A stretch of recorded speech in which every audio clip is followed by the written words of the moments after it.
tout pédocriminel fait partie de la société. Ces individus-là sont les personnes que vous côtoyez au quotidien. J'ai vu l'ampleur des abus ne cesser d'augmenter. J'ai vu l'âge des victimes diminuer de plus en plus. Sans frontières ni régulation, Internet a entraîné l'explosion d'un fléau mondial, la pédocriminalité. Maintenant, les pédocriminels se regroupent en communauté sur le web.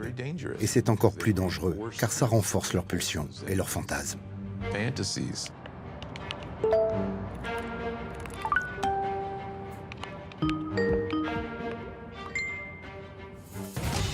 Derrière leurs écrans, les enfants sont des proies bien réelles pour des prédateurs sans limite, qui profitent d'un anonymat sans cesse renforcé par la technologie.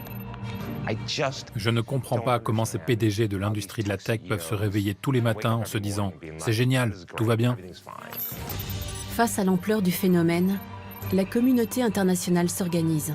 Ce film est le fruit de 4 ans d'enquête dans 8 pays, de la France aux Philippines, en passant par l'Allemagne, le Royaume-Uni et l'Amérique du Nord, aux côtés des services de police et des organisations qui traquent les prédateurs et luttent au quotidien pour la sécurité des enfants.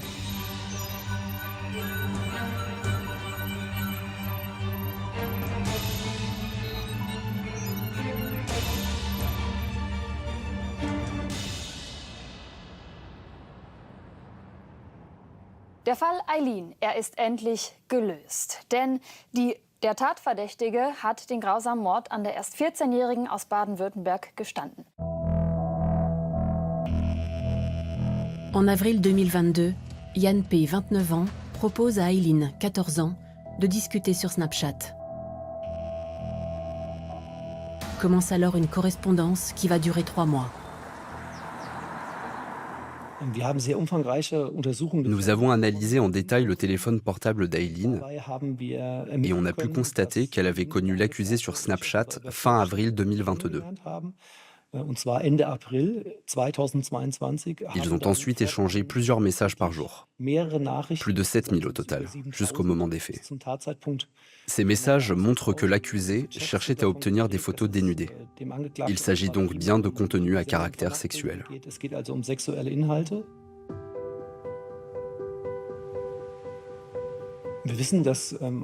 Aileen a grandi dans un environnement très protégé, entourée d'amis. C'était une élève comme tant d'autres. On l'a décrit comme timide et réservée dans la vie, mais elle était très différente sur Internet. L'accusé a réussi à la manipuler pour qu'elle lui envoie ce genre de photos.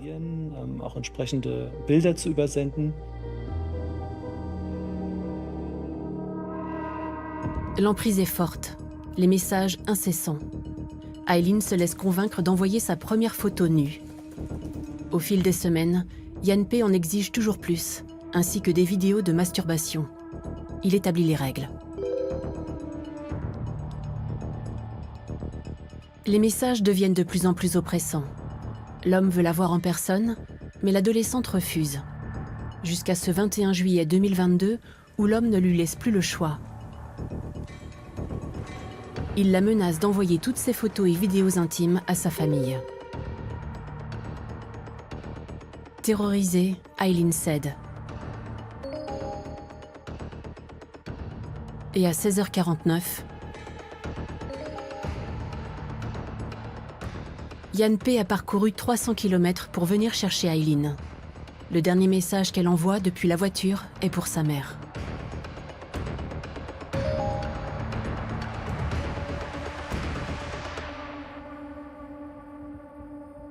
L'homme prend la route pour remonter dans le Land de Hesse. Le bornage des téléphones et les vidéosurveillances des aires d'autoroute ont permis de retracer les dernières heures d'Aileen. Vers minuit et demi, il emmène l'adolescente dans la forêt de Longuns, où il tente de la violer. Puis il l'étrangle, remet son corps sans vie dans la voiture et parcourt encore 30 km jusqu'au lac de Teufelsee. Il y abandonne le corps dénudé d'Aileen, qu'on ne retrouvera que 7 jours plus tard.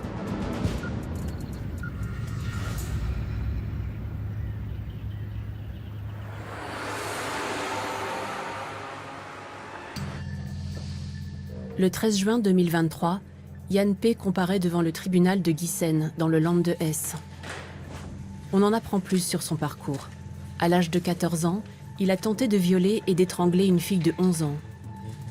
Après 10 ans d'internement en hôpital psychiatrique, Jan P. a dû se soumettre à un suivi médical pour contrôler ses pulsions sexuelles. Jusqu'en janvier 2022, où ce suivi a pris fin. Tout juste 4 mois avant ses premiers échanges avec Eileen. Je peux vous dire, sur la base de ma longue expérience professionnelle, que je ne vois aucune négligence de la part des autorités. Et même s'il avait encore été sous surveillance au moment des faits, le crime, aussi terrible que cela puisse paraître, n'aurait pas pu être évité. Le 28 septembre 2023, Jan P. a été condamné par le tribunal de Giessen à la prison à vie pour tentative de viol et meurtre. Les juges ont assorti la condamnation d'une détention de sûreté, mesure qui pourra être prolongée indéfiniment compte tenu de la dangerosité du condamné. Jan P. a fait appel.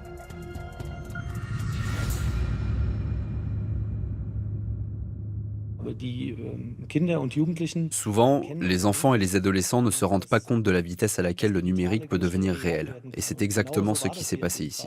Pendant plus de 3 mois, il n'y a eu qu'une communication par chat qu'Eileen a complètement sous-estimée.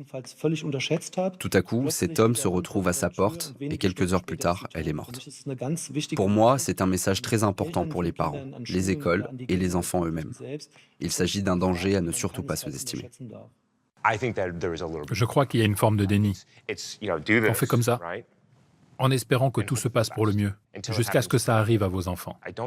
Les gens ne se rendent pas compte du risque encouru par leurs proches. Vous mettez un enfant seul sur un iPad pendant 30 minutes et il peut se faire extorquer. Ça ne prend pas des jours, des semaines, des mois ou des années. Ça ne prend que quelques minutes pour que quelque chose de grave arrive. Parce qu'on a l'illusion d'être en sécurité. On croit que ce qui se passe sur Internet reste sur Internet, que c'est un monde virtuel, qu'il y a la vie hors ligne et la vie en ligne. Mais tout ça n'existe plus aujourd'hui. Il n'y a qu'un seul monde et tout est pour eux.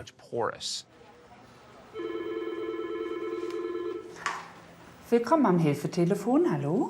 Vielleicht noch einmal kurz, wie alt ist Ihr Sohn? Er ist 12, okay. 38, bonjour. Est-ce que vous pouvez m'en dire un peu plus justement sur la situation de votre fils? J'aimerais quand même revenir sur ce que vous m'avez dit tout à l'heure par rapport aux envies suicidaires. C'est quand même des mots qui sont pas anodins. S'il a dit ça, c'est vraiment que c'est quelque chose, c'est une situation qui le touche. Partout dans le monde, le nombre d'enfants victimes de pédocriminels sur Internet explose. Les lignes d'écoute sont les témoins quotidiens de la détresse des parents et des adolescents. Donc c'est ta cousine qui est embêtée par un utilisateur qui lui demande c'est quoi, des photos à caractère sexuel? Et qu'est-ce qu'il lui demande du coup en échange de la non-diffusion de la vidéo? D'accord, il veut d'autres photos ou d'autres vidéos de parties de son corps. Est-ce que ta cousine elle a répondu à ses attentes à lui? C'est important que surtout elle ne fasse rien qu'elle n'ait pas envie de faire. Quel parent, aujourd'hui, dans un square, va laisser seul dans un bac à sable son enfant avec 15 adultes autour de lui sans aucune surveillance? Personne. C'est ce qu'on fait tous les jours sur Internet et il n'y a pas que 15 adultes. Internet est un véritable Eldorado pour les prédateurs sexuels. Les enfants passant entre 3 et 7 heures en ligne chaque jour, les pédocriminels ont l'embarras du choix. Jeux vidéo, réseaux sociaux et même sites de rencontres dédiés. Jusqu'à sa récente fermeture, le site Omegle affichait son slogan « Talk to strangers », parle avec des inconnus. Très populaire dans les cours de récré, totalement méconnu des parents, ce site de chat, texte et vidéo pouvait mettre en relation des adultes avec de très jeunes enfants. En se faisant passer pour une fille âgée de 13 ans sur le chat, nous recevons des demandes de discussion immédiates et sans équivoque.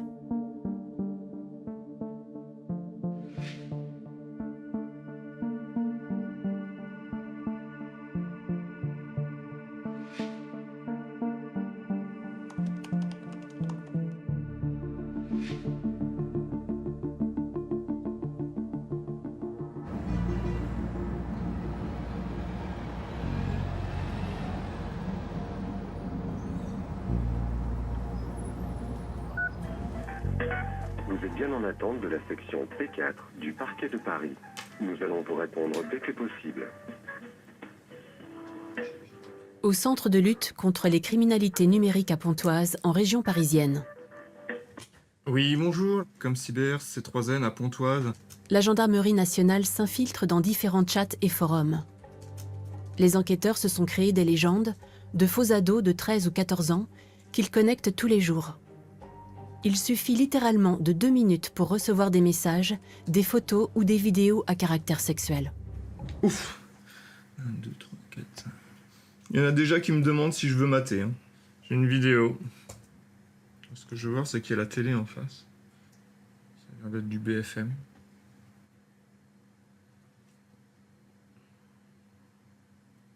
J'en ai un là. Il me demande dans un premier temps si je veux gagner de l'argent. Il me demande si je veux venir chez lui pour lui montrer ma culotte. En échange d'argent? Ouais. Ah bah, bien. Et il a quel âge, à peu près? Pour l'instant, déclaré 40 ans. L'enquête sous pseudonyme permet aux gendarmes de lutter en amont contre le grooming, sollicitation sexuelle de mineurs en ligne. Quand le prédateur propose un rendez-vous à ce qu'il pense être un mineur, les gendarmes s'y rendent pour interpeller l'homme. Généralement, quand on interpelle ces gens et qu'on exploite les différents supports numériques, on voit de très nombreux contacts. Une des façons de faire des prédateurs, c'est de contacter de très nombreux jeunes en même temps. Et quand le prédateur se rend compte qu'il y a un mineur qui répond positivement et qu'il a une accroche, il va éluder les autres et se concentrer sur celui-là.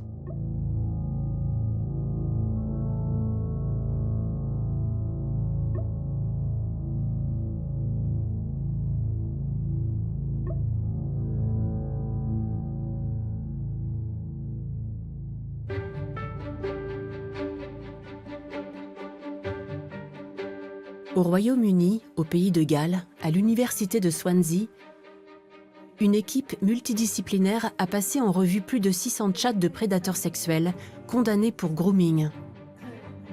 Le but ? Décrypter le langage utilisé par ces hommes et essayer de déterminer un schéma de prédation. Tout d'abord, les prédateurs vont demander « Ça te dérange de parler avec quelqu'un de plus âgé ?» Une fois que cette barrière est tombée, ils poursuivent la discussion. Ce qui ressort très nettement aussi, c'est le fait qu'ils imposent le secret. C'est mieux si tu n'en parles pas à maman et à papa. Ils ne comprendraient pas notre relation. Le grooming, c'est avant tout de la manipulation. C'est pour ça que si des parents apprennent que leur enfant est allé au centre commercial voir quelqu'un qu'il a rencontré en ligne, un prédateur, leur réaction sera « Mais je t'ai dit de ne jamais suivre un inconnu ». Et l'enfant va répondre « Mais ce n'est pas un inconnu. C'est mon meilleur ami. Il en sait plus sur mon journal intime que vous. Il me connaît mieux que vous. Et il m'aime plus que vous ne m'aimez. Il prend soin de moi. Il m'achète des cadeaux, il me dit que je suis belle, intelligente, et que jamais vous n'auriez dû me confisquer mon iPhone.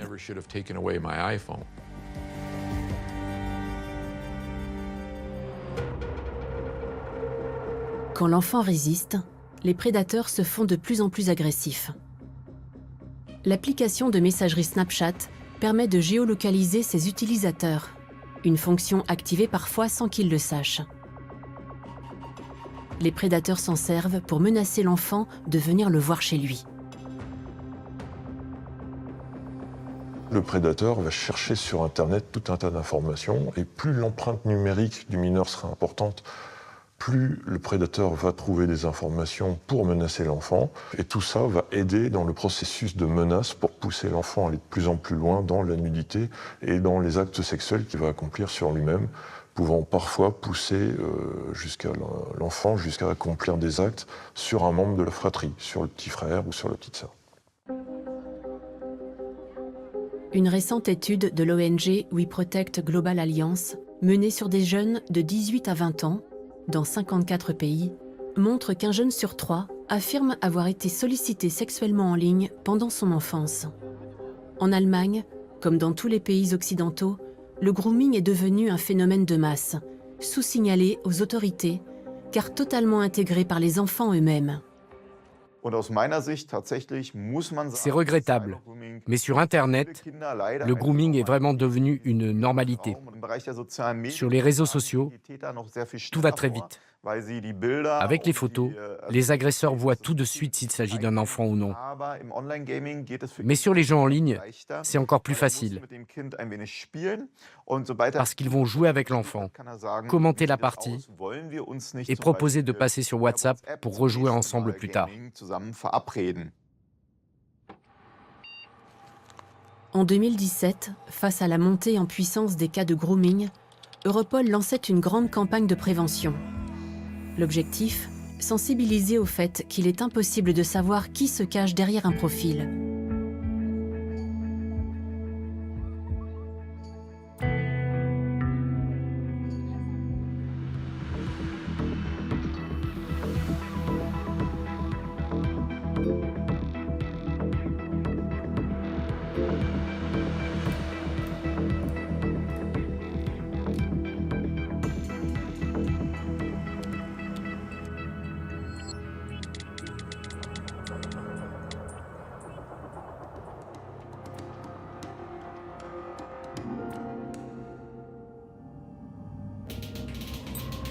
Certains prédateurs ciblent majoritairement les filles, afin de leur soutirer du contenu à caractère sexuel pour leur propre plaisir.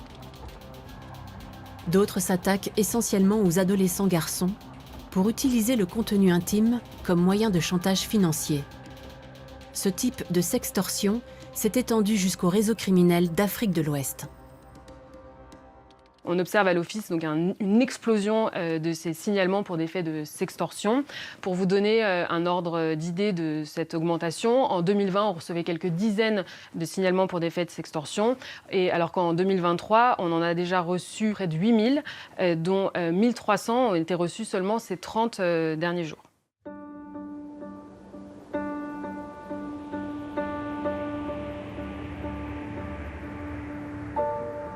Pilot Mound, au centre du Canada, 627 habitants. En février 2022, dans l'une de ses maisons, un garçon de 17 ans, Danny Lins, est seul chez lui. Il est censé rejoindre ses parents au cinéma en fin d'après-midi, malgré la tempête de neige qui se déchaîne ce jour-là. Il passe du temps sur les réseaux sociaux quand il reçoit un message d'une jolie fille sur Snapchat. Très vite, il migre vers Instagram. Ce qu'on a compris, c'est que ce réseau criminel établi sur un autre continent l'a complètement berné, en lui faisant croire qu'il échangeait avec une très jolie fille. Mais ce n'était qu'une tactique pour le faire chanter. Et apparemment, tout s'est passé en quelques heures. C'est terrorisant. Certains enfants paniquent complètement, ils ne voient aucune issue. Donc Danny s'est suicidé. Sa famille est rentrée à la maison et a découvert... Vous savez, ce jeune homme avait des sœurs. Elles ont perdu un frère. Les parents ont perdu un fils. Tous ont perdu leur avenir.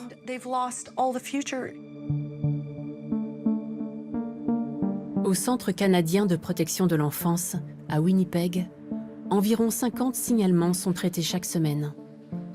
Selon leurs derniers chiffres, 84% des cas de sextorsion se passent sur Instagram et Snapchat.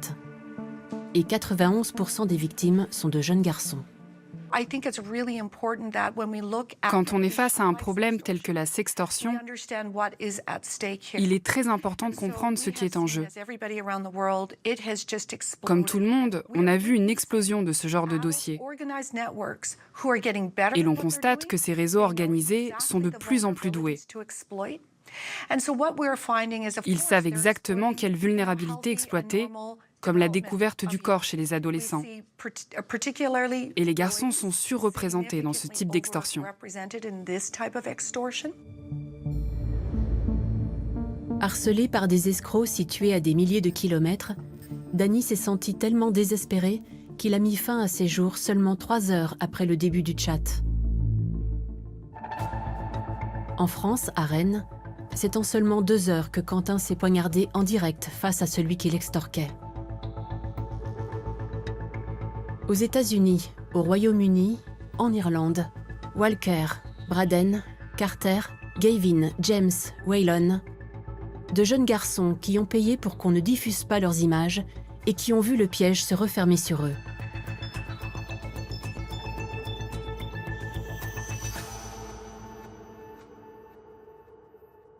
Payer, c'est continuer à être harcelé, alors que le meilleur des messages est celui de ne pas payer et de ne pas répondre à ça. L'isolement peut être le fruit d'un process autodestructeur très puissant, alors que le sujet est assez simple et que le risque est finalement assez faible, voire inexistant dans la plupart des cas. Et c'est pour ça que le message qui doit être délivré par tout le monde, c'est celui du « c'est pas grave ».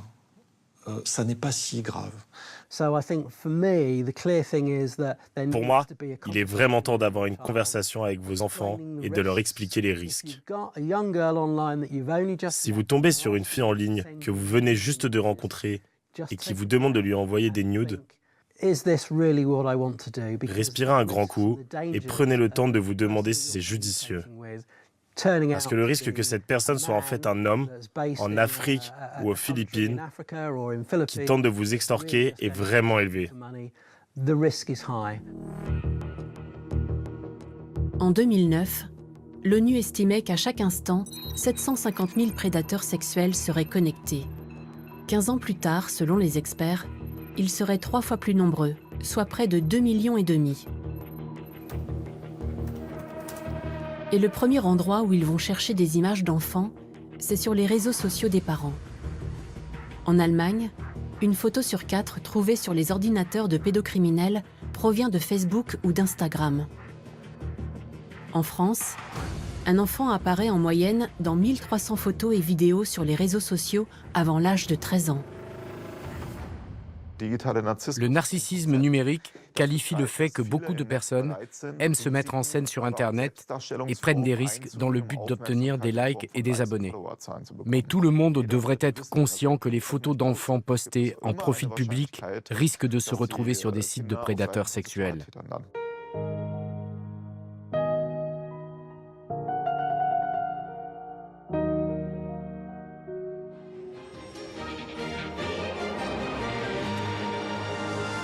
Il est 20h, bonsoir à tous. Voici les titres. Après des mois d'enquête de la police et de la gendarmerie, la plus vaste opération en France d'interpellation contre la pédocriminalité. 80 personnes ont été arrêtées dans 53 départements. Parmi les arrestations, des profils jugés inquiétants par les enquêteurs. Par exemple, un professeur des écoles, soupçonné d'avoir agressé sexuellement une de ses élèves. Des photos d'enfants dont il était en charge ont été trouvées chez lui. Autre profil, un surveillant dans un foyer d'enfants handicapés. 51 personnes ont été présentées à la justice. Les coups de filet menés par l'Office mineur de Nanterre sont de plus en plus conséquents. En 2020, lors d'une opération visant 65 suspects sur tout le territoire, l'un des 10 pédocriminels les plus recherchés au monde avait été arrêté dans la région de Bordeaux. Cantonnier du village, père de famille, il violait ses 2 filles et partageait les images. Il vient d'être condamné à 20 ans de prison.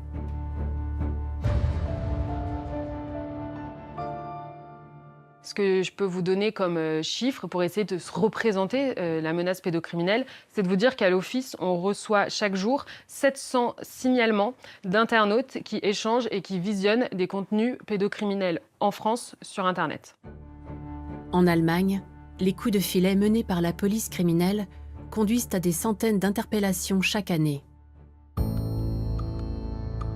Chaque seconde, 2 images de viol d'enfants sont téléchargées sur Internet dans le monde. Ces échanges peuvent être repérés par les forces de l'ordre grâce à des logiciels de détection tels que celui mis au point par l'ONG Child Rescue Coalition.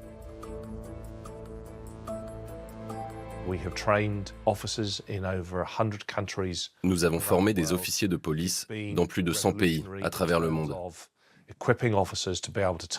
C'est un outil révolutionnaire pour cibler les prédateurs qui consomment, échangent et téléchargent du contenu pédocriminel mais aussi ceux qui passent à l'acte sur des enfants.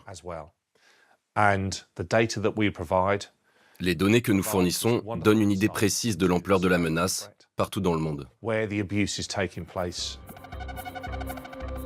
Ces cartes montrent le nombre d'échanges de fichiers pédocriminels en 1 heure de temps, sachant que chaque point peut représenter jusqu'à plusieurs centaines d'ordinateurs.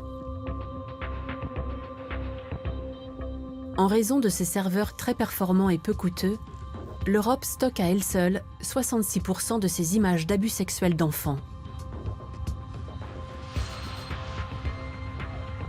En 2023, les Pays-Bas restent le pays qui héberge le plus de contenu pédocriminel en Europe.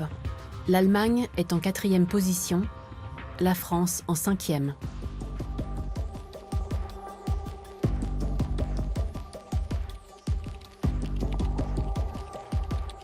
Cachés derrière des pseudos, perdus dans la masse des connexions quotidiennes, les pédocriminels repoussent les limites de l'imagination. En 2010 est apparu un nouveau phénomène qui ne cesse de prendre de l'ampleur avec les progrès technologiques, le live streaming. Le live streaming est le fait de commander et d'acheter en ligne des sessions en direct ou enregistrées d'agressions sexuelles, de viols, parfois accompagnés d'actes de torture et de barbarie, d'enfants, lesquels sont très souvent prépubères. C'est un phénomène qui est principalement remarqué aux Philippines, mais qui a tendance aussi à se développer dans d'autres pays pauvres du globe. Pendant longtemps, la Roumanie a été victime de ces phénomènes en tant que pays producteur de live streaming. Ils ont réussi dernièrement à enrayer le phénomène. Donc principalement actuellement, les dossiers que nous traitons ici à l'OFMIN sont des dossiers qui viennent d'actes commis depuis les Philippines.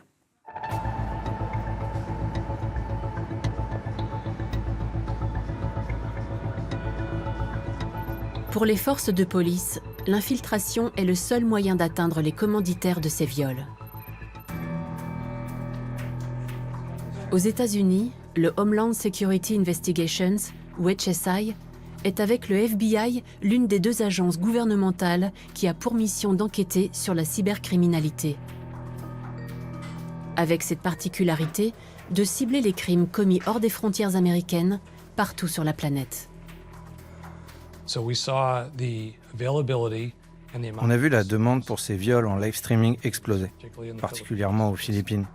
Et on le sait de façon très concrète, parce que nos agents sous couverture ont été contactés par un nombre considérable de trafiquants qui leur proposaient des shows. Le nombre de commanditaires a augmenté en conséquence. So I have 3 different people calling me right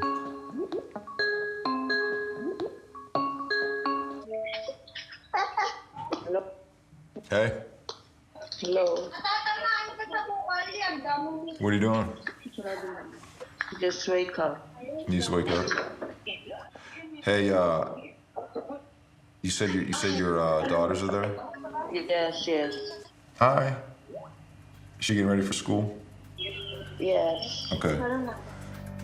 En se faisant passer pour des pédocriminels, les agents américains tissent des relations avec les trafiquantes qui sont le plus souvent les propres mères des victimes. Des mois de conversation à faire croire qu'ils veulent payer pour des viols en direct, avec l'immense difficulté de s'arrêter avant l'exécution des viols, tout en maintenant un lien de confiance. Il n'y a pas d'horaire de travail pour ces gamins. Quelle que soit l'heure à laquelle un homme appelle une trafiquante pour payer pour un show, à 2 ou 3 heures du matin, ces enfants sont réveillés. Et ça, je le sais parce qu'elles me disent « Hey, je peux les réveiller tout de suite ». Les commanditaires de viol en live streaming sont aussi en grande partie des hommes qui voyagent aux Philippines pour abuser directement les enfants. Les trafiquantes ont l'habitude de vendre leurs enfants face à la caméra, mais aussi physiquement à ces hommes. Pour les agents sous couverture, c'est l'opportunité de leur tendre un piège. Because I thought when I come, I'm going to be there in 2 weeks. I mean, are you alone go? Oh, when I go to the you mean when I go to the Philippines? Is it just going to be your two daughters? Yes. Okay. How old are they again? 11 and 8. 11 and 8. They'll do that? Yeah. How much is that? 20? Each? All right, that's a deal.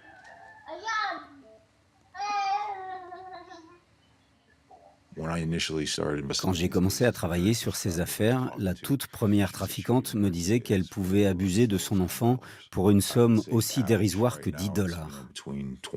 Je dirais que la moyenne aujourd'hui, c'est entre 20 et 60 $. Ce sont de toutes petites sommes, mais c'est la fréquence des paiements qui est alarmante. Ces hommes ne vont pas se contenter d'un seul show, ils établissent une véritable relation avec les trafiquantes. Ils les contactent tous les jours, toutes les semaines, tous les mois. On parle de centaines de clients à l'échelle mondiale. Rendez-vous compte de ce que ça veut dire pour ces enfants, d'être perpétuellement mis devant la caméra, d'être forcés de se toucher ou d'être abusés, violés, blessés physiquement. N'importe quelle abomination imaginée par quelqu'un, quelque part, sera infligée à un enfant. Et pour vous donner une idée, l'âge moyen des enfants qu'on a sauvés est entre 7 et 9 ans. Le plus jeune qu'on a réussi à secourir grâce à nos enquêtes avait 2 mois.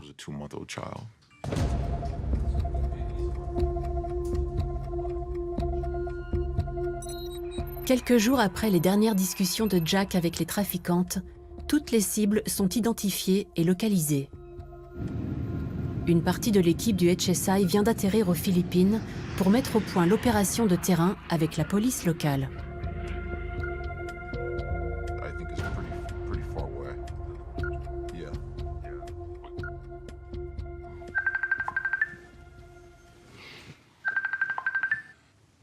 In general, did you go over basically, do you give them an overview of the different targets that we have and a basic timeline, or how they work? And I'm also curious about how many units they have available. So, yeah, I guess I could just kind of go into what we learned today, right? And the reason we said it went well is just because I guess we weren't shut down on a lot of things, and it was more, they were listening, asking questions, and it was how can we make this happen, essentially. So it sounded very promising. Les Philippines sont un archipel de 7641 îles situé en Asie du Sud-Est et comptant près de 111 millions d'habitants.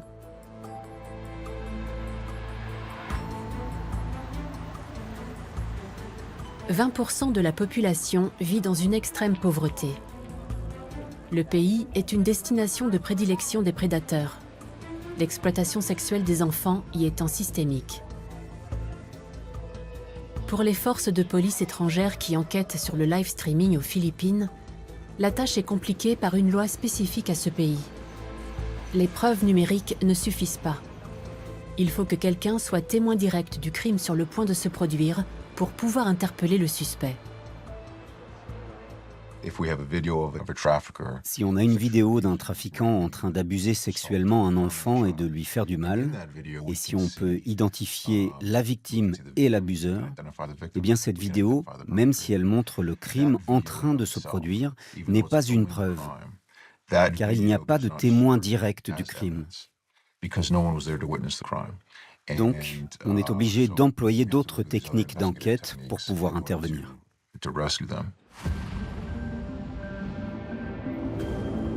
Pour mener sa mission à terme, l'agent spécial a loué une villa et fixé un rendez-vous avec la femme qui lui proposait ses 2 filles de 11 et 8 ans. Des caméras de surveillance permettent aux policiers cachés à l'extérieur de suivre l'échange. Dès que la trafiquante touche l'argent, Jack donne le signal à l'équipe d'intervention.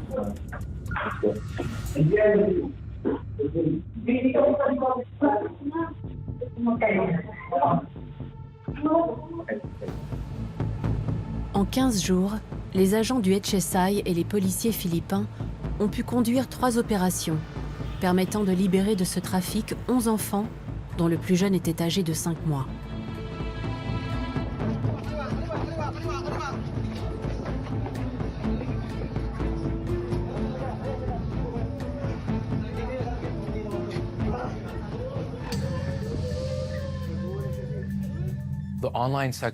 L'exploitation sexuelle de mineurs en ligne, et en particulier les viols diffusés en direct, sont un crime lié à l'offre et à la demande.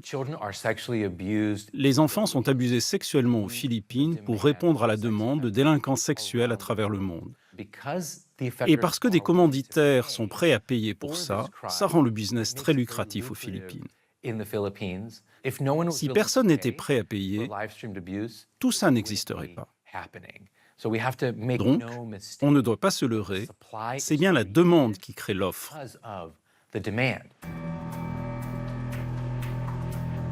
Ces clients dispersés partout dans le monde perdent leur anonymat quand les trafiquantes sont neutralisées.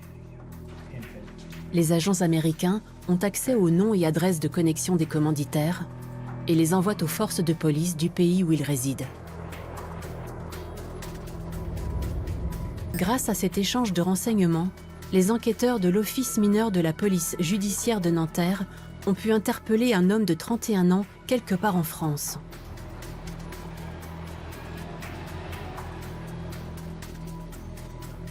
Dès le début de la garde à vue dans le commissariat local, la priorité est d'analyser tout le matériel informatique appartenant aux mises en cause. Ça me paraissait court comme. Celui-là, il fait 128 Go, je crois, mémoire. Oui, il a mis un message d'erreur. Mais... Le grand noir, c'est celui qu'il avait dans l'appartement. Enfin, croit-il se rappeler? Le grand noir? Ouais. Non, mais il nous a dit qu'il s'en servait. Oui, c'est ça, c'est celui qu'il utilisait à l'époque et sur lequel il est plus susceptible qu'il reste des choses. Les autres, il dit que c'est possible, mais qu'il y a plutôt des traces de connexion ou de trucs. Non. Pas de portefeuille, pas de carte bancaire, il a que des cartes virtuelles en paiement numérique. Pas de bijoux. Voilà. Le téléphone, il est déjà saisi expat, donc pas besoin. Moi, c'est du contenu, là. Allez, il y a du contenu. Ah ouais, je pense qu'il va en avoir beaucoup. Oui, c'est le téléphone. Ouais, mais ça, c'est ce qu'il nous avait dit. Il nous avait dit que sur le téléphone, on trouverait beaucoup de contenu, hein, donc ça correspond. Il n'y a que ça quasiment en vidéo. Garçon ou fille? Normalement, il fait que les filles. Bon, il l'a dit, hein, depuis qu'il est ici, il fait l'essentiel de son activité pédo sur son téléphone portable. C'est ce qu'il nous a déclaré. A priori, c'est conforme. Mais effectivement, il y a une masse de contenu. Hein. Puis c'est que des jeunes. Hein. Jeunes. Hein. Non, là, c'est fini, je pense que... Il est complètement frappé. Hein.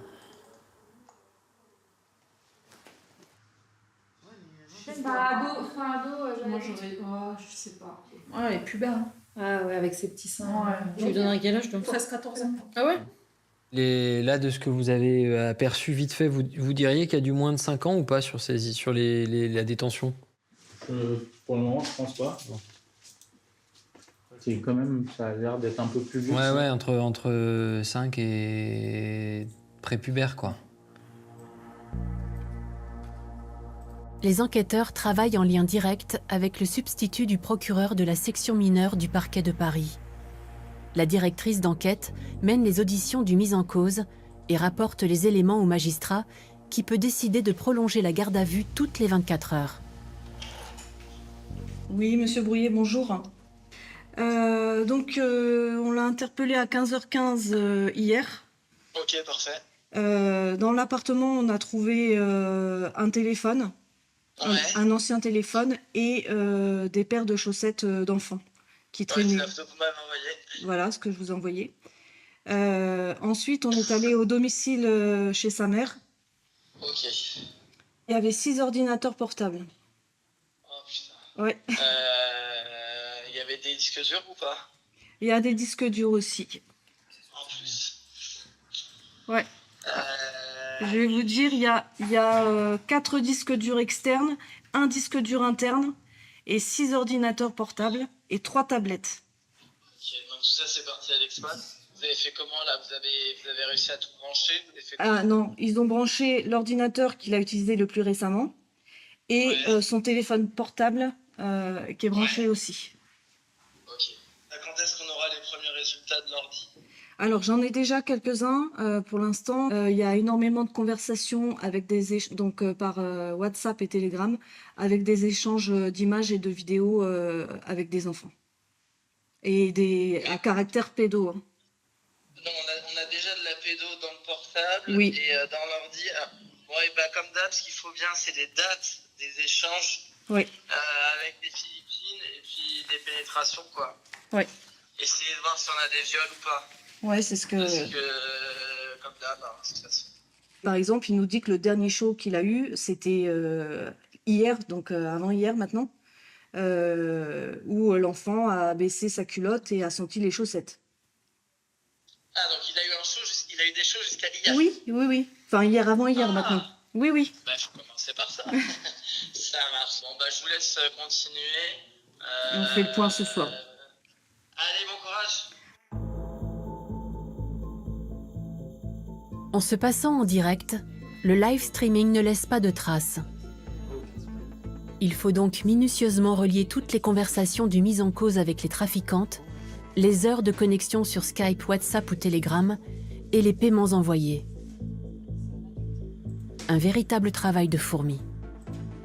C'est les 4 photos que vous avez vues en tout petit. J'ai trouvé un truc. Et en fait, là, for now, I just want see how she looks. How she looks like. We show after you receive my payment. We play when I pay you. Ouais, elle est vraiment gamine. Hein. Ça, c'est du viol. Que des gosses. Que des vidéos d'abus sexuels sur des enfants, des petites filles. Je pense que... Oui, celles-là, elles sont plus qu'équivoques, ouais.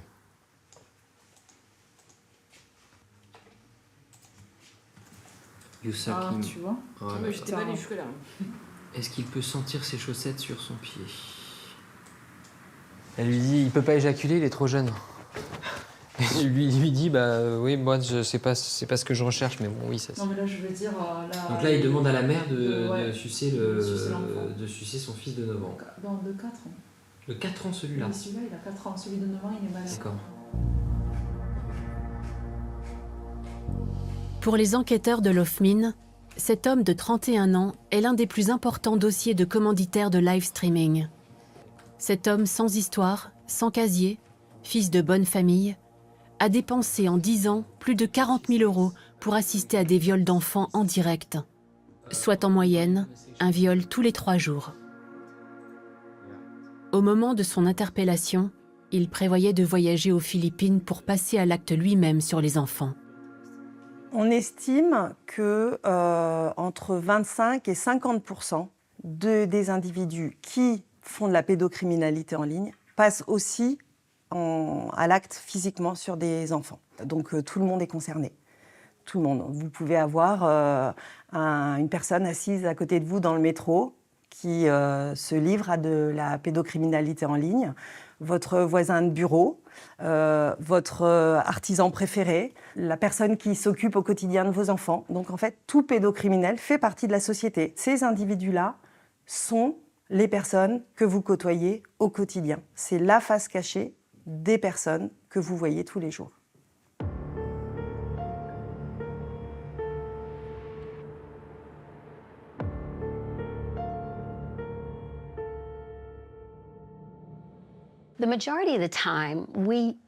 Avant, on pensait que ces images étaient produites par des professionnels. On croyait que c'était réalisé par des individus qui allaient dans des orphelinats ou dans des familles vulnérables.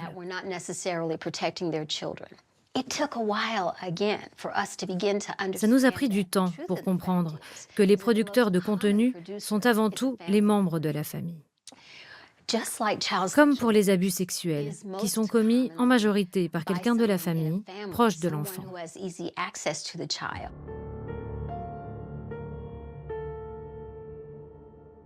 Le 20 novembre 2023, l'Australian Human Rights Institute publie une enquête qui choque l'opinion bien au-delà des frontières de l'Australie. Menée sur près de 2000 hommes âgés de 18 à 65 ans, cette étude révèle qu'un homme sur 6 a une attirance sexuelle pour les enfants et qu'un homme sur 10 est déjà passé à l'acte. La plupart sont mariés et ils sont 3 fois plus nombreux à travailler auprès de mineurs que le reste de la population. Socialement, rien ne permet de détecter un pédocriminel. c'est quand ils sont arrêtés et expertisés par des psychiatres que l'on commence à accéder à leur psychisme. Si vous dites à un pédophile, ce que vous avez fait a détruit un enfant pour le reste de sa vie, il aura du mal à le reconnaître, parce qu'il va se sentir honteux, voire coupable. Le psychopathe va hausser les épaules et vous fixer sans aucune émotion. L'un d'eux m'a dit une fois, eh bien, ses parents auraient dû lui dire de ne jamais suivre un inconnu.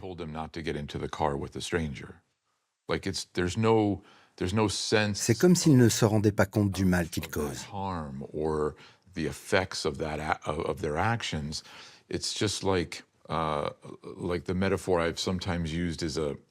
C'est comme un lion à la recherche d'une proie dans la savane.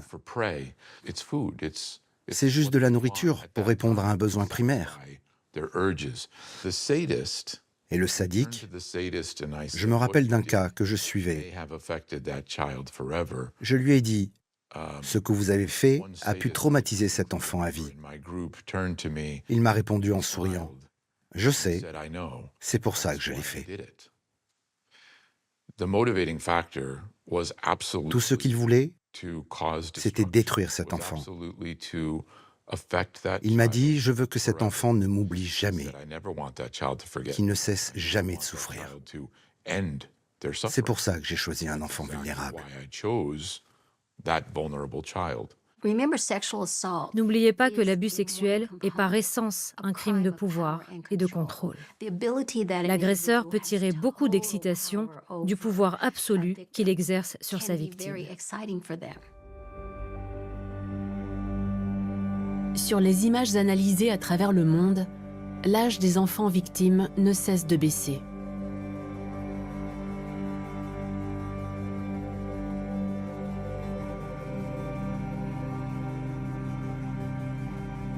Des viols de nourrissons circulent largement sur le darknet et sur l'Internet classique. Ce qu'on appelle la népiophilie, ou l'attirance sexuelle pour les bébés, est une déclinaison de plus en plus courante de la pédocriminalité sur Internet. Les contenus qu'on voit circuler sur Internet et qui concernent des nourrissons français sont des contenus qui ont pu être tournés, produits, dès la naissance de l'enfant. Vous avez des tutos en ligne qui permettent d'abuser de son nourrisson sans laisser de traces sur son corps. C'est-à-dire qu'il y a des faits qui sont commis par des pères au sein même des maternités, juste après la naissance de leur enfant. En parlant avec des agresseurs qui sont attirés par des nourrissons, je leur ai demandé, mais pourquoi un bébé ?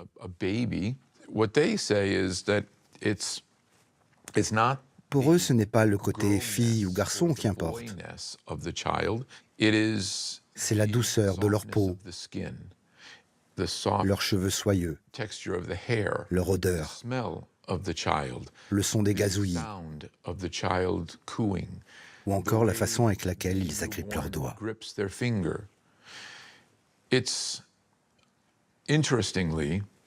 Ce qui est troublant, c'est qu'une jeune maman ou un jeune papa va employer exactement les mêmes termes à propos du lien émotionnel qu'il a avec son enfant. Il va dire « Oh, j'aime la douceur de sa peau, ses cheveux soyeux, le son de ses gazouillis, la façon avec laquelle il agrippe mon doigt. »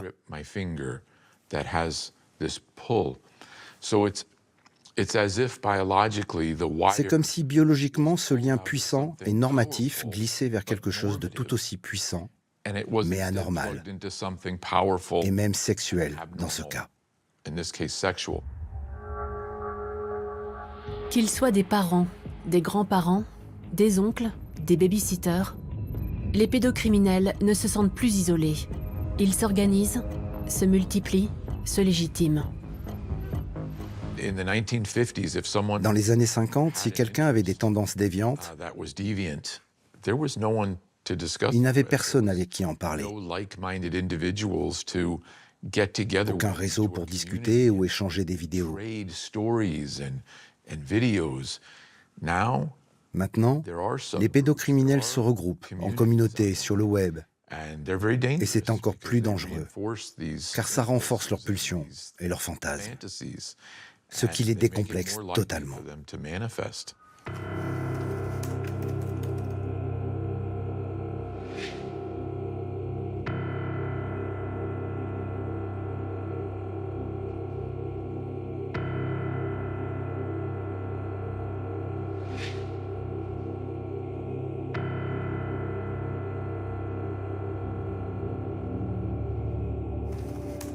Sa facilité d'accès, son anonymat et son caractère sulfureux font du Darknet l'un des lieux de prédilection de la communauté pédocriminelle.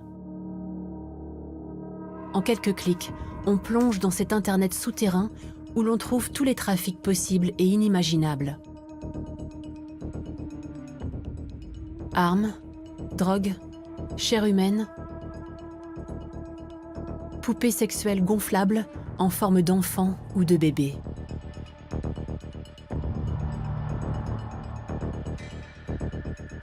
Depuis les premières heures du Darknet en 2012, le HSI enquête en infiltrant sous pseudonyme ses agents spécialement entraînés pour apprendre tous les codes de cette communauté.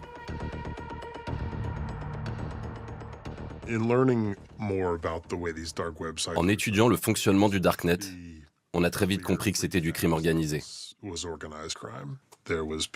Il y a des gens en haut de la pyramide et des petites mains qui travaillent sur différentes parties du site. Ceux qui faisaient une veille de l'actualité et ceux qui géraient la distribution des images. On avait aussi les conseillers techniques et ceux qui recrutaient.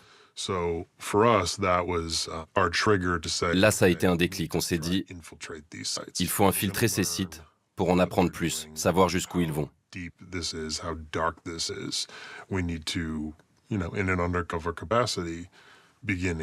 En tant qu'infiltré, on doit engager la conversation avec eux. C'est une méthode en perpétuelle évolution, très chronophage et qui demande un certain savoir-faire. On ne doit surtout pas passer pour des novices.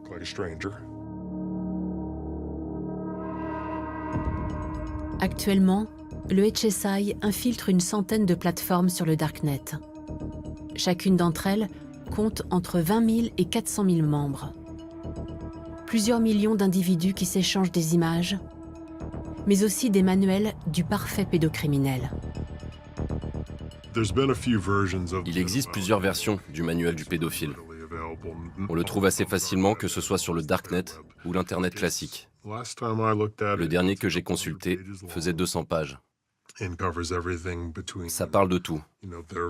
Des précautions à prendre, de la quantité de sirop qu'il faut donner à un enfant pour l'endormir,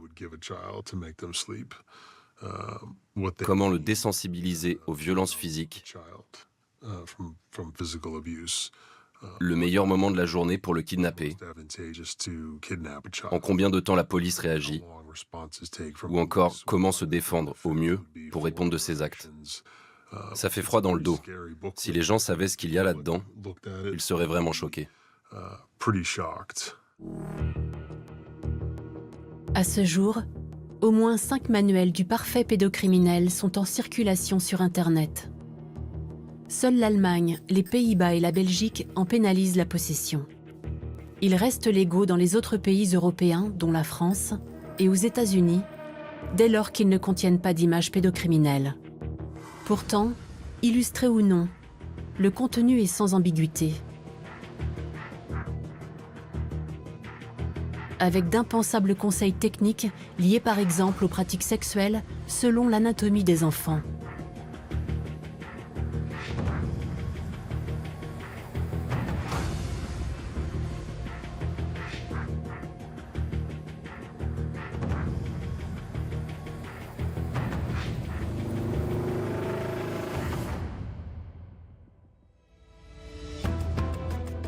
En 2017, après plusieurs mois d'enquête impliquant les agents de 6 pays, une importante plateforme du Darknet comptant 111 000 membres était ainsi démantelée.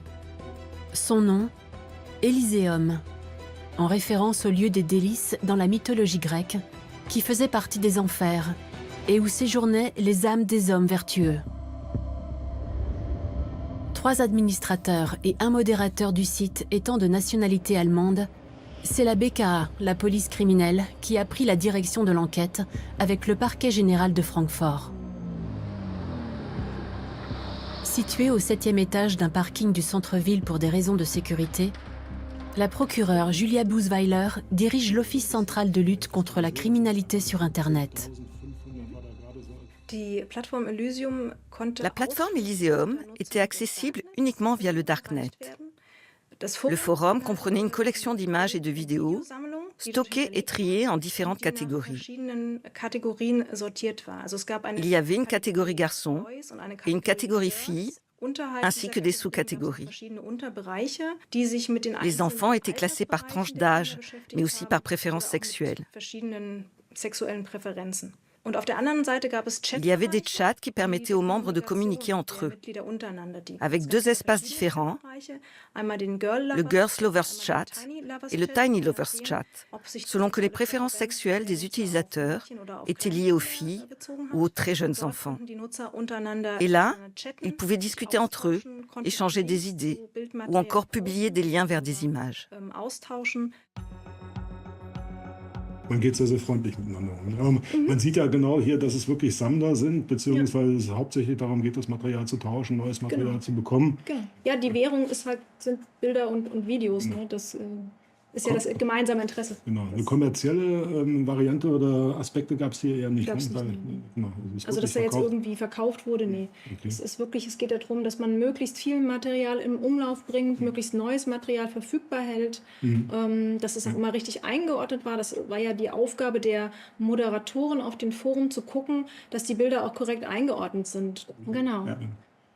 Dann haben wir Fetisches, da geht es ja auch immer um verschiedene Dinge, also Zoo, ne, wenn man Kinder mit Tieren eben sehen möchte, gibt es ja auch so eine Strömung oder eben mit Urin. Ja, man muss einfach sagen, es gibt nichts, was es nicht gibt an der Stelle. Genau. Ja, also es wird alles, was irgendwie aus der Fantasie herauskommt und sexuell anregend ist, wird hier abgebildet. Ja.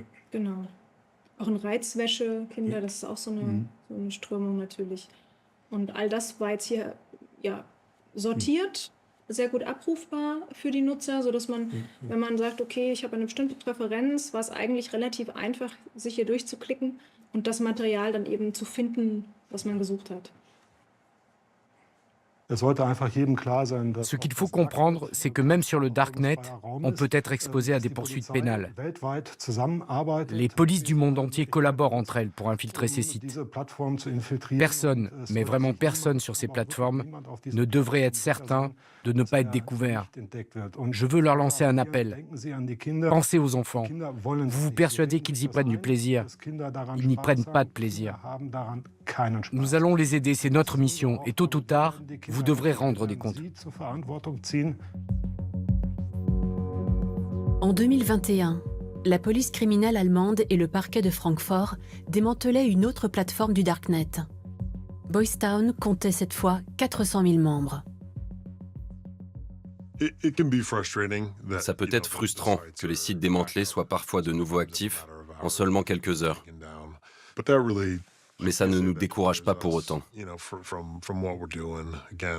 Notre priorité, ce sont les victimes.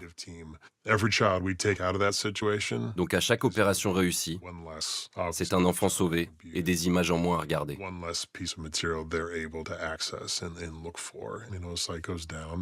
Voilà, parfois on fait tomber des sites, parfois ça ne marche pas, mais rien ne peut nous arrêter. Vous pouvez vous cacher, on vous trouvera. Les images pédocriminelles échangées ne restent pas clandestines. Elles passent du Darknet à l'Internet que nous utilisons tous les jours. Grâce à des algorithmes spécifiques, les entreprises de la tech peuvent détecter ce contenu. Meta ou Google sont à elles seules à l'origine de 95% des signalements envoyés aux plateformes comme FSM en Allemagne, Pharos ou Point de contact en France, ou encore au Centre canadien de protection de l'enfance.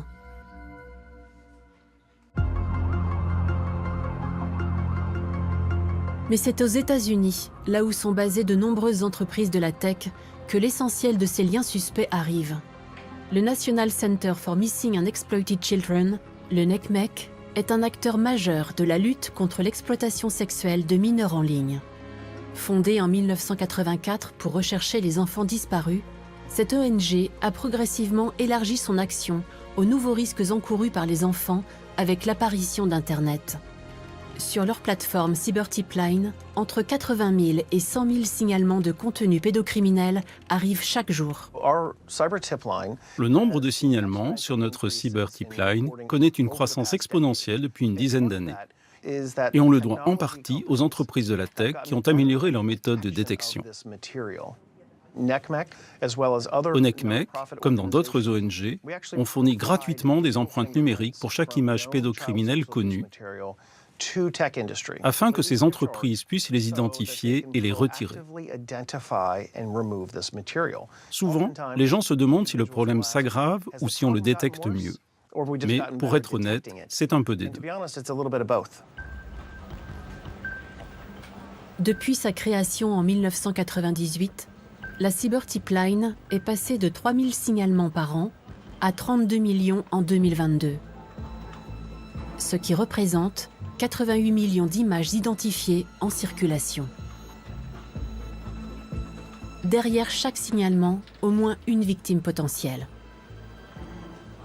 On analyse le contenu. S'agit-il d'un enfant prépubère, d'un jeune enfant ou d'un bébé?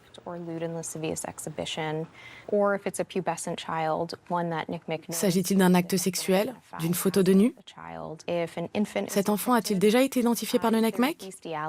Est-ce qu'en plus il y a de la zoophilie, c'est-à-dire un acte sexuel avec un animal? On regarde s'il y a du bondage, du sadisme ou toute forme de violence, même extrême. Et on attribue ces catégories à chaque image que l'on reçoit.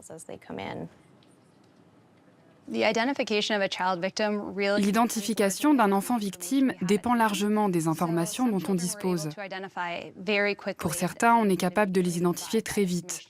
Alors on transmet immédiatement l'information à la police. Mais parfois, ça prend des mois, voire des années. On continue de fouiller dans nos dossiers pour les localiser. On peut le faire grâce à des objets en arrière-plan ou des analyses audio qui permettent de retracer l'origine géographique du contenu. Les métadonnées des fichiers peuvent aussi nous aider. À ce jour, le NCMEC a analysé 322 millions d'images, permettant aux autorités d'identifier plus de 19 000 enfants victimes à travers le monde.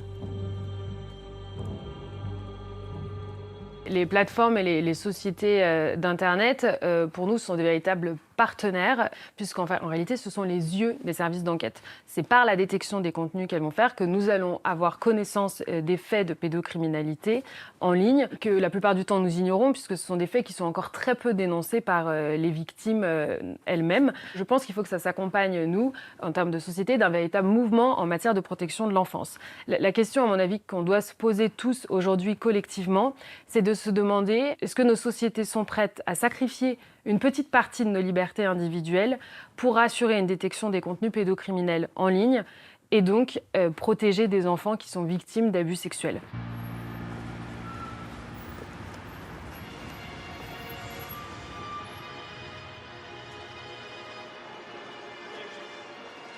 We need a permanent answer to counter a persistent threat against children. Still this year, I will propose new permanent EU rules. It's time for all providers to live up to their responsibilities. À la Commission européenne de Bruxelles, Ylva Johansson incarne la polarisation d'un débat qui fait rage.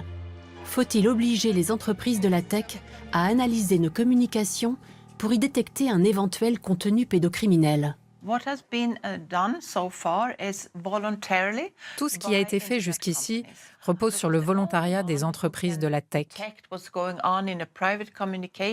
Les seuls qui peuvent voir ce qui se passe dans un chat, un jeu vidéo, un réseau social, ce sont elles. Elles le font depuis plus de 10 ans. Elles détectent et signalent toute trace de violence sexuelle à l'encontre des enfants. Le problème, c'est que cette surveillance va être complètement interdite au sein de l'Union européenne, ce qui nous rendra totalement aveugles. Fini ces millions de signalements. On ne pourra plus enquêter pour retrouver ces enfants. Accusée d'être à la solde des entreprises qui produisent les outils de détection du contenu pédocriminel, la commissaire Johansson voit son projet fragilisé. Les défenseurs des libertés individuelles redoutent que le règlement européen n'ouvre la porte à une surveillance de masse. Cette régulation en particulier propose des mesures qui vont bien au-delà de ce qui est tolérable dans une démocratie. En fait, cette proposition pousse les géants de la tech à agir comme une police d'Internet au sein de nos communications privées, ce qui leur permettrait de scanner nos messages à très grande échelle. Vous savez, pour les 500 millions d'utilisateurs d'Internet en Europe, dont l'écrasante majorité ne fait rien de mal, le respect de leur vie privée devrait être garanti. D'ailleurs, de nombreuses organisations de journalistes et d'avocats sont inquiets pour l'intégrité du secret professionnel. Il y a un consensus au sein des experts en cybersécurité pour dire que cette proposition n'est pas techniquement réalisable.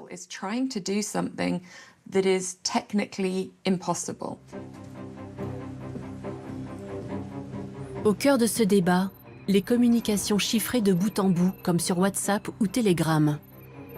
Cette technologie garantit que seul l'expéditeur et le destinataire d'un message peuvent le lire. L'assurance d'une confidentialité dont nous profitons tous au quotidien, notamment les pédocriminels. C'est un débat idéologique, un débat émotionnel. On utilise déjà une technologie qui ne s'immisce pas dans votre vie privée, et il n'y a pas de raison pour que ça s'arrête. On ne scanne pas vos messages, on ne regarde pas vos images.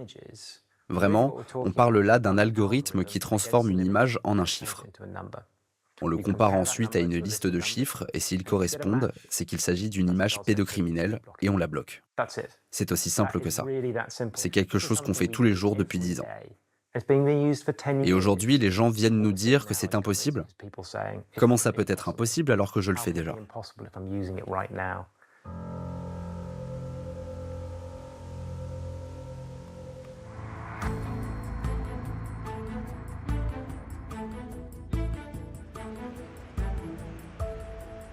Face à la masse des images pédocriminelles qui circulent sur leur plateforme, les géants de la tech sont plus que réticents à communiquer. Google est le seul à avoir accepté de nous rencontrer. Chez Google, nous tenons à la vie privée de nos utilisateurs. En même temps, la lutte contre l'abus et l'exploitation sexuelle des enfants est une priorité, pour laquelle nous sommes très investis et engagés. Nous le faisons en créant des outils efficaces pour s'assurer que nous continuons à protéger les enfants des abus sexuels, tout en préservant le droit au respect de la vie privée de nos utilisateurs. Le nombre d'images pédocriminelles que nous trouvons et que nous transmettons au NCMEC chaque année est en constante augmentation. Nous avons déjà suspendu plus de 630 000 comptes d'utilisateurs Google qui détenaient ce type de contenu. Comme vous le voyez, c'est un enjeu de premier ordre pour lequel nous avons mis en place une série de mesures et de procédures renforcées pour identifier et neutraliser n'importe lequel de nos utilisateurs qui possède ce genre de contenu monstrueux.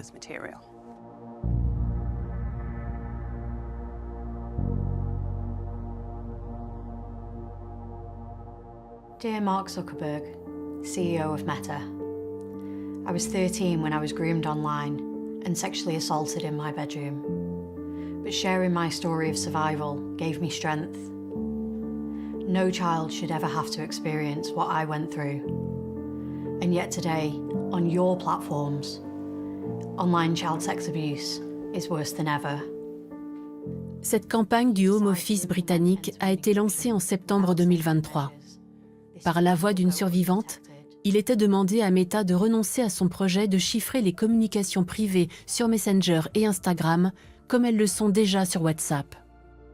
Don't let child sex abusers hide on your platforms. Take responsibility, Mr. Zuckerberg. Yours sincerely, Rhiannon. Ça m'amuse toujours quand Facebook donne des leçons sur le respect de la vie privée, comme s'ils avaient oublié que l'intégralité de leur business model repose sur l'invasion de notre vie privée.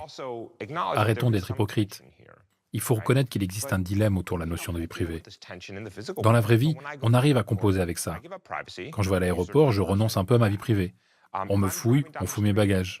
Si je conduis et que la police pense que je suis ivre, ils vont contrôler mon taux d'alcoolémie. C'est une effraction dans ma vie privée, mais ça rend la société plus sûre. Pourquoi ça marcherait différemment dans le monde virtuel? Si vous êtes si inquiet pour votre vie privée, je peux vous suggérer quelque chose? Ne vous baladez plus avec un traceur GPS, une caméra et un microphone dans votre poche 24 heures sur 24. Si vous êtes si inquiet, vous devriez jeter tout ça, non? Parce que c'est l'appareil de surveillance par excellence.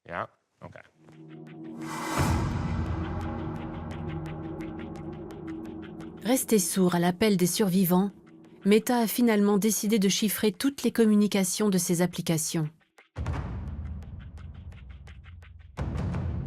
Au bout d'1 an de pourparlers avec Meta, pour leur laisser la possibilité de s'expliquer sur leur politique de sécurité en ligne, le groupe de Mark Zuckerberg a finalement décidé de ne pas donner suite à nos demandes d'interview. À Bruxelles, la commissaire Johansson poursuit son combat en s'appuyant sur une parole indispensable, celle des survivants. When I presented my proposal for an EU law to prevent and fight child sexual abuse, something happened that I didn't see coming. Survivors coming forward, defying shame, defying trauma, defying stigma, saying, let what happened to me happen to no other child. I want you to know, this law is your law. Face aux résistances, la commissaire européenne a obtenu 2 ans supplémentaires pour faire voter son règlement. Les survivants sont la voix de ces millions d'enfants à travers le monde, victimes de viols et de sévices.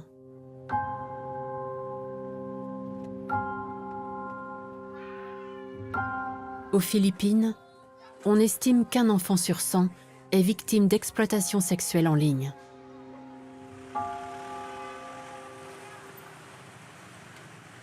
So our target for this day is this person.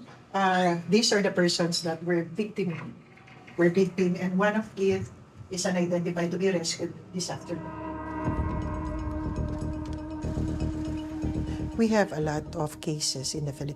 Aux Philippines, on reçoit de nombreuses affaires provenant d'autres pays qui ont identifié un de leurs ressortissants en possession de contenus pédocriminels et consommateur de live streaming.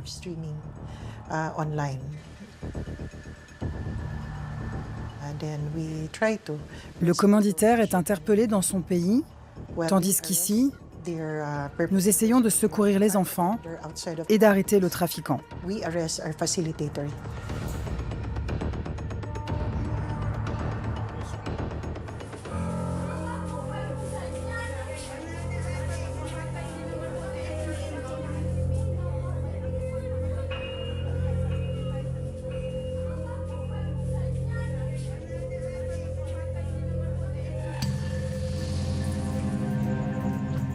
Le live streaming étant commis essentiellement au sein des familles, la prise en charge des enfants victimes pose un défi de taille aux autorités philippines.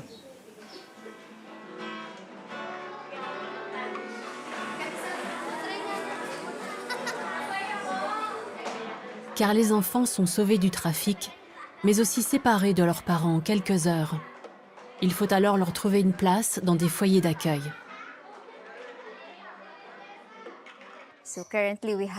En ce moment, nous hébergeons 15 enfants, 5 garçons et 10 filles.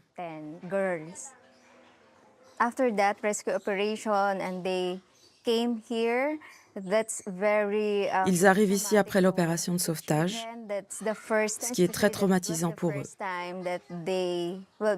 C'est la première fois qu'ils sont séparés de leurs parents, mère, grand-mère ou autre adulte de confiance. Donc ça, c'est vraiment le premier traumatisme.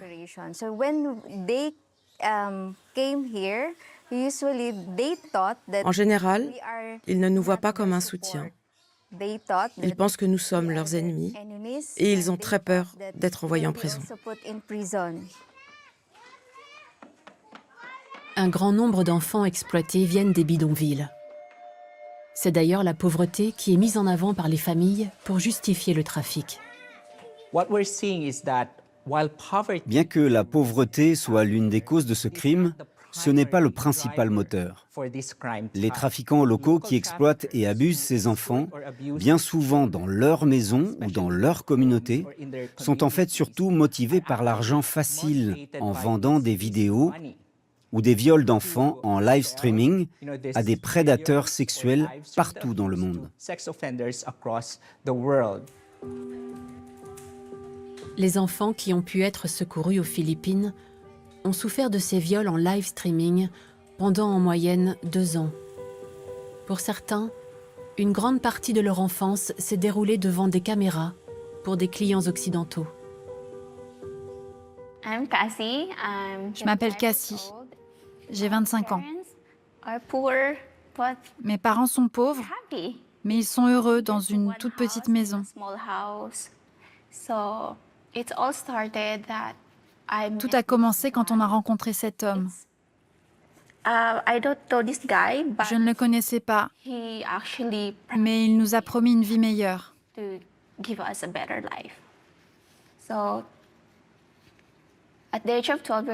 J'avais 12 ans et je ne savais pas qu'en contrepartie de subvenir à mes besoins, il me vendrait à des hommes.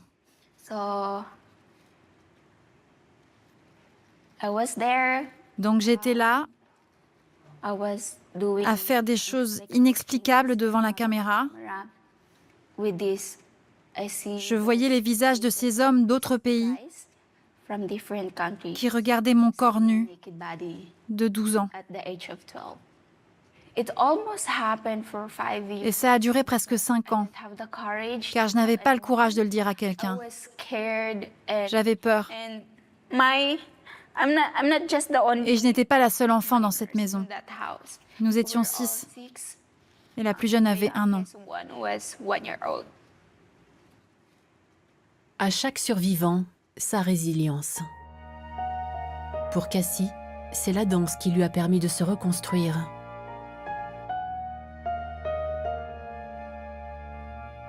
Mais tous les survivants d'exploitation sexuelle sur Internet doivent vivre avec un traumatisme additionnel. Celui de savoir que les images de leur viol continuent de circuler sans aucun contrôle. Nous connaissons très bien le syndrome de stress post-traumatique classique. Mais quand on parle d'enfants qui ont été victimes d'exploitation sexuelle en ligne, un autre facteur entre en jeu, et c'est la paranoïa rationnelle. La paranoïa rationnelle ne vous permet pas de dire « Oh, c'est bon, tu vas passer à autre chose ». On ne peut jamais passer à autre chose. L'enquête sur les survivants, conduite par le Centre canadien de protection de l'enfance, montre que 70% des sondés sont constamment inquiets que quelqu'un voit des images d'eux et 30% d'entre eux ont déjà été reconnus par quelqu'un sur des images d'abus circulant sur Internet.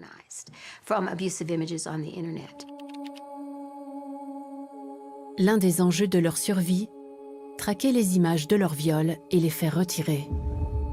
En 2021, Free était pointé du doigt par le Centre canadien de protection de l'enfance. Le fournisseur Internet français hébergeait à lui seul 48% des fichiers pédocriminels analysés par l'ONG. En fait, ce fournisseur offrait la possibilité aux utilisateurs de télécharger anonymement du contenu et de le rendre disponible à d'autres. Ils ont créé un environnement très fertile pour les prédateurs sexuels. Ce fournisseur était parfaitement au courant de ce type de contenu, car des notifications lui avaient été envoyées depuis longtemps, et il a préféré ne rien faire. Les nombreuses demandes de retrait du matériel sont restées lettres mortes. jusqu'à ce que le magazine américain Forbes ne consacre un article entier au sujet. Free a fait ce qu'il aurait dû faire en 24 heures. Juste parce que leur nom était cité dans un article. Juste pour pouvoir continuer, je ne sais pas quoi, gagner leurs millions sur le dos des enfants. Là, on fait ce qu'il aurait pu être fait toutes ces années. Ça a été fait en 24 heures. Dans un droit de réponse que nous avons sollicité, l'opérateur Free affirme avoir changé son protocole de stockage, compliquant l'usage par les pédocriminels. Désireux d'aller plus loin dans la lutte contre la pédopornographie en ligne, nous avons supprimé à l'été 2021 la plateforme FreeDL. Le système n'est pas permissif. Un bouton de signalement est visible sur chaque transfert et dès réception d'un signalement, le contenu est immédiatement bloqué. Au Canada, Lloyd Richardson confirme une diminution drastique des notifications envoyées à l'opérateur français. Bien que ce ne soit certainement pas une configuration parfaite, ces facteurs rendent le nouveau service beaucoup moins pratique pour les prédateurs. Nous ne voyons donc plus l'abus généralisé qui avait cours à l'époque où l'article de Forbes est sorti. Le cas Free montre bien que les entreprises de la tech ont le pouvoir et les moyens de supprimer le contenu pédocriminel qui circule sur leur plateforme quand il leur est signalé. Jour après jour, dans les recoins les plus sombres du web, des gens diffusent, sous couvert d'anonymat, des images d'abus pédosexuels dans le monde entier. Toutes les victimes de cette diffusion sont forcées de revivre leur abus encore et encore. Pour combattre le feu par le feu, le Centre canadien de protection de l'enfance a créé Projet Arachnid, une armée de robots qui parcourent Internet pour trouver et retirer les images d'abus pédosexuels. Pour repérer ces images, Arachnid se sert à la fois de la technologie photo-DNA de Microsoft et d'empreintes numériques obtenues auprès d'institutions comme la GRC et Interpol. Même si une image a été recadrée, reformatée ou modifiée d'une quelconque façon, les robots d'Arachnid la trouveront et agiront pour la faire retirer. Arachnid est une avancée majeure qui aidera les victimes d'abus pédosexuels à retrouver une vie normale. En 7 ans d'existence, Arachnid a traité 163 milliards d'images suspectes, retenu 70 millions d'images pour analyse humaine et envoyé 38 millions de demandes de suppression aux fournisseurs Internet et autres plateformes, que ces derniers prennent en compte ou non, selon leur bon vouloir. À côté de ce combat contre les images, la question de la sanction judiciaire des pédocriminels est cruciale. Il faut pouvoir poursuivre et condamner ceux qui violent, filment, téléchargent ou commandent des abus sexuels sur des enfants. On est dans un domaine où il y a tellement de faces cachées, il y a tellement d'opportunités qu'on n'arrivera pas au risque zéro. L'essentiel, c'est qu'on protège le maximum d'enfants, c'est qu'on envoie devant des cours et les tribunaux le maximum de prédateurs, qu'on délivre le maximum de messages et que notre fermeté dissuade les aspirants prédateurs.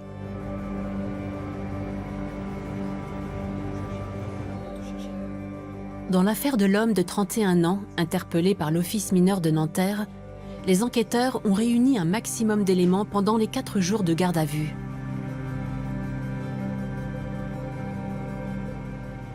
Ils transmettent le dossier au substitut du procureur, qui supervise l'enquête et qui va saisir un juge d'instruction. On a pu établir par les exploitations techniques, mais c'est corroboré par ses déclarations finales dans les dernières auditions, qu'il avait commandé et qu'il avait obtenu des lives et des vidéos en direct d'abus sexuels qui dataient de dimanche et qu'il en avait bien prépayé une de ces vidéos en direct sur laquelle il avait demandé à ce qu'un garçonnet de moins de 10 ans se fasse pratiquer une fellation par une autre fillette du même âge. Ok, bon, on va partir comme d'habitude avec la traite des êtres humains et les complicités viol et agressions sexuelles. Par instigation, il le reconnaît, on a les paiements, on a les premiers éléments en vidéo de show qu'on lieu, et puis ça va rouler quoi. Puis je vous tiendrai informé de son départ ou non en détention. Mais bon, vu l'ampleur du dossier, vu sa personnalité, il y a quand même de la place pour qu'il parte en détention. Depuis le 1er août 2020, les commanditaires de viol en live streaming ne sont plus jugés pour un délit au tribunal correctionnel, ils sont poursuivis pour un crime devant une cour criminelle et encourent une peine de 20 ans de prison. On est sur un live streaming où on se rend compte que c'est de l'exploitation sexuelle de mineurs, industrielle, à grande échelle, où on a de la criminalité organisée qui va tourner autour du viol et de l'agression sexuelle quotidienne de ces enfants. Ça n'a rien à voir avec l'acquisition d'images pédopornographiques. Et ça, on doit en tenir compte. Donc le choix qui est fait juridiquement, c'est de partir sur la traite des êtres humains et de partir sur la complicité de viol. Pourquoi ? Le droit français, il est très clair. On peut être complice par instigation. L'instigation, qu'est-ce que c'est ? C'est je demande à quelqu'un de commettre un crime. À notre sens, on est parfaitement dans ce cas-là, puisque je vais demander un viol, je vais négocier les pratiques sexuelles, je vais négocier le prix et obtenir ce viol. À ce jour, une vingtaine de dossiers sont en cours d'instruction au parquet de Paris. Aux Philippines, les trafiquants d'enfants encourent la prison à perpétuité. Quant aux commanditaires étrangers arrêtés dans ce pays, ils sont jugés selon la loi philippine. En mai 2020, l'Américain David Timothy Deakin a été condamné à la prison à vie. L'Australien Peter Scully, qui séquestrait, violait et torturait les enfants jusqu'à la mort, purge une peine de 129 ans de prison. Mais quand ils sont jugés dans leur pays d'origine, la sanction est extrêmement variable. Très peu de commanditaires doivent rendre des comptes. Ce que je veux dire par là, être arrêté, poursuivi et condamné avec une sentence appropriée. De nombreux pays vont condamner les hommes qui paient, dirigent et consomment ces abus en direct à de très faibles peines. 1 an, 2 ans, 3 ans de prison. Et souvent, ils ne doivent verser aucune compensation financière aux survivants. On doit en finir avec l'impunité des commanditaires et les rendre comptables de leurs actes. L'ONG internationale Justice Mission fait campagne partout dans le monde, et particulièrement en Allemagne, où les commanditaires de viol en live streaming écopent de sanctions très légères, 3 ans de prison tout au plus. Je suis une survivante d'exploitation sexuelle. Je pense avant tout que nous devons changer notre manière de penser la justice. Les pays doivent faire de la réparation des survivants une priorité, en dédommageant les victimes.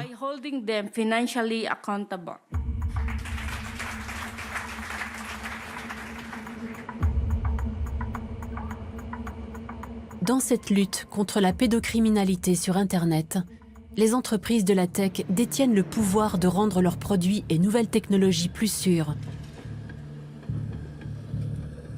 Dans le métaverse et son monde virtuel fait d'avatars, les enfants sont là encore victimes de grooming. Mais cette technologie est déjà dépassée par l'intelligence artificielle qui génère de nouvelles inquiétudes.